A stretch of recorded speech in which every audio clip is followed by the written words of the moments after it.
Hello friends, number series 19th question, find the next term. So நமக்கு ஒரு sequence இருக்குது. நம்ம பண்ண வேண்டிய ஃபஸ்ட்டு வேலை டிஃப்ரென்ஸ் கண்டுபிடிக்கணும். கண்டுபிடிச்சு பார்க்கலாமா?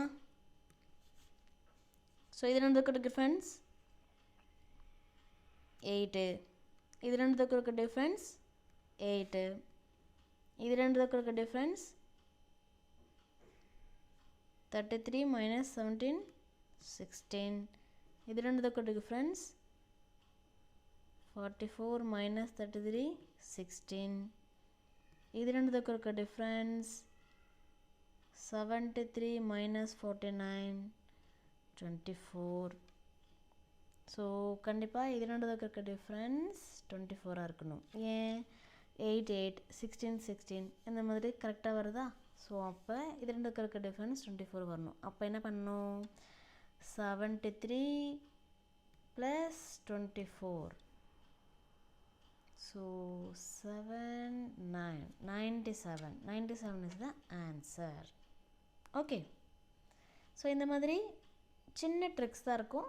அழகாக அதோட டிஃப்ரென்ஸ் கண்டுபிடிச்சாலே போதும், ஈஸியாக கண்டுபிடிச்சிடலாம்.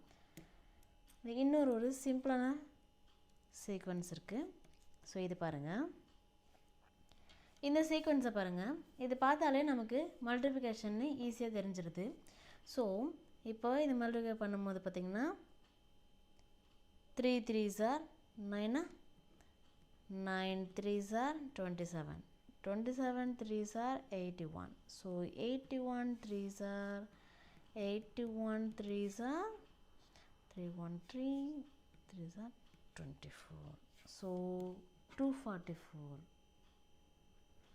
ஸோ 243 இதுதான் நம்மளுடைய ஆன்சர். ஸோ சீக்வன்ஸை பார்க்கும்போதே அது ப்ளஸ்ஸாக இருக்குமா, மைனஸாக இருக்குமா, மல்டிப்ளிகேஷனாக இருக்குமா, டிவிஷனாக இருக்குமா அப்படின்ற ஒரு கெஸ் பண்ணிட்டாலே நம்ம ஆல்மோஸ்ட் அதை டெரைவ் பண்ணிட்டோம் அப்படின்னு தான் அர்த்தம். ஓகே, இப்போது இந்த சீக்வன்ஸை பாருங்கள், எல்லா நம்பருமே பெருசாக இருக்குது.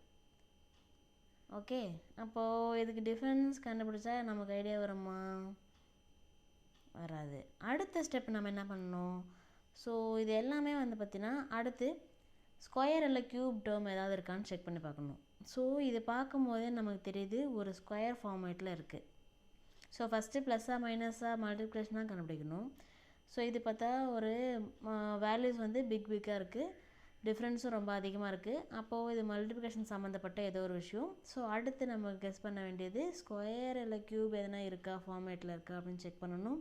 ஸோ இதை பார்க்கும்போதே நமக்கு நல்லா தெரியுது இது ஒரு ஸ்கொயர் ஃபார்மேட்டில் இருக்குது. கரெக்ட். ஸோ இப்போது இது என்ன ஸ்கொயர் வருது? 9 ஸ்கொயர் 81. ஸோ 64 8 ஸ்கொயர் 49 7 ஸ்கொயர் இது 6 ஸ்கொயர். ஸோ இது மஸ்ட் பி 5 ஸ்கொயர். 5 ஸ்கொயரோட value 5 into 5 25. So answer 25. So பார்க்கும்போது வேல்யூஸ்லாம் பெருசாக இருக்குது. ஸோ இது டிஃப்ரென்ஸ் கண்டுபிடிக்க முடியாது. அடுத்து நம்மளுடைய டிப்ஸ் என்ன?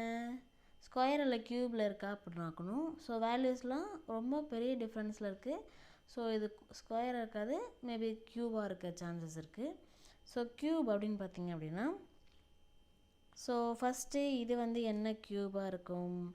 2 க்யூப் அப்படின்னா 2 2s are 4, 4 2s are 8, 8 இருக்கணும். 8 இல்லை. ஸோ அடுத்து 3 cube 3 3s are 9, 9 3s are 27. Okay, அடுத்து 4 க்யூப் 4 4 16, 16 4s are 64. அடுத்து இது 5 க்யூப் 5 5 25, 25 5 125. அடுத்து இது 6 க்யூப். ஓகே, அடுத்து இது மஸ்ட் பி 7 க்யூப். 7 க்யூப் என்ன வரும்?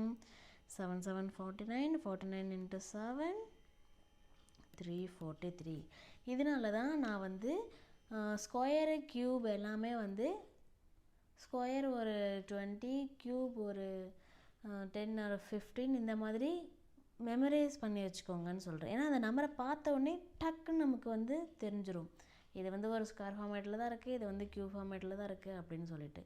ஸோ அதனால் நீங்கள் மெமரி பண்ணி வச்சுக்கிறது ரொம்பவே நல்லது. ஓகே, தேங்க்ஸ் ஃபார் வாட்சிங்.